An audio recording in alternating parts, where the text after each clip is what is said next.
Hey, I'm Mitchell. I'm a sub 15 solver from Southwest Sydney. It was horrible. I don't know, it was calamity. The last solve, man, I stuffed up. Not only did I stuff up the actual solve, I popped the cube.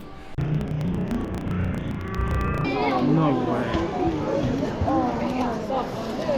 Managed to get it back in the right way.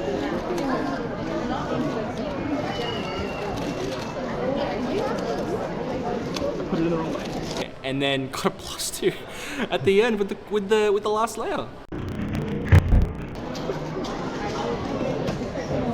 That was. Back in the right way. Yeah, that was something, man.